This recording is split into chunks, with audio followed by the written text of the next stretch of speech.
We now turn our attention to South Africa, caught in a diplomatic row with Taiwan following tensions with the United States. Taiwan has strongly objected to South Africa's decision to rename its unofficial embassy in Pretoria from the Taipei Liaison Office to, quote-unquote, the Taipei Commercial Office. Now, the name change has been reflected on the official website of South Africa's Department of International Relations and Cooperation, despite the ongoing negotiations between the two sides.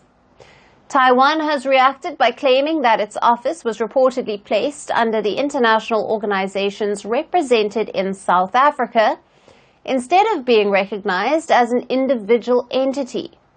Taiwan insists the office was established under a 1997 agreement between the two sides and called on South Africa to expedite talks regarding the location, timeline and terms of future cooperation.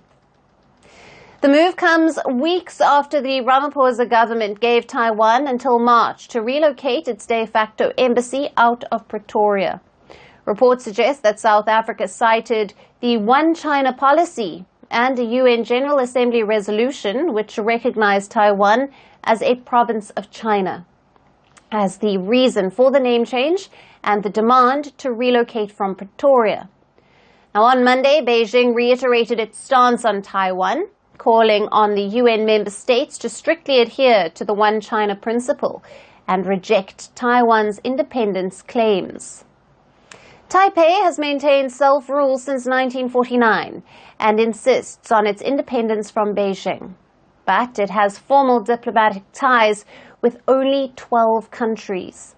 China, meanwhile, claims Taiwan as its own territory and has never ruled out using force to bring it under its control.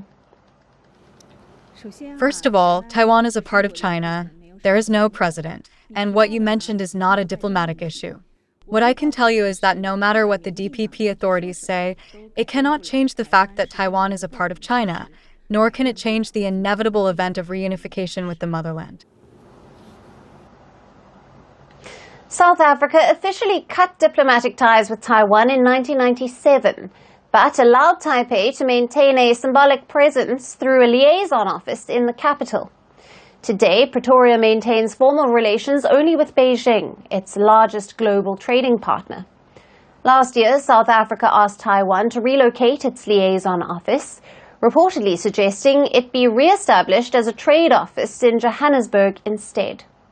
Now, critics argue the move is an attempt to strengthen ties with China amid South Africa's diplomatic rift with Washington.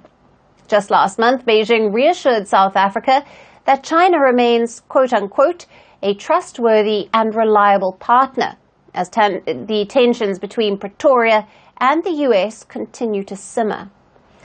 But beyond South Africa, several African nations, including Burkina Faso, Chad, Gambia, Liberia, Malawi, Senegal, and Sao Tome and Principe have also severed diplomatic ties with Taiwan over the years. While tensions with Taiwan continue, South Africa's move signals a shift, strengthening ties with China while navigating growing strains with Washington.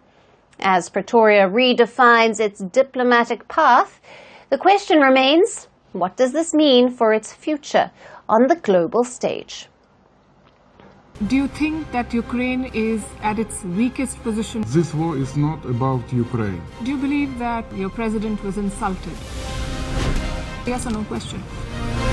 Is Ukraine prepared to pay the price for that peace? No compromises at the cost of territorial integrity and sovereignty. Diplomacy will work? Yes. Do you think Russia will give up the territory if there is no ceasefire? Do you propose to keep fighting? We are ready to resist. Do you think there will be peace? Many countries gave us 3 days. President Trump said you don't have any cards. We do not have another choice. How do you keep fighting? You ask me once again the same question. Because you've not answered my question. We have enough capacities to keep fighting.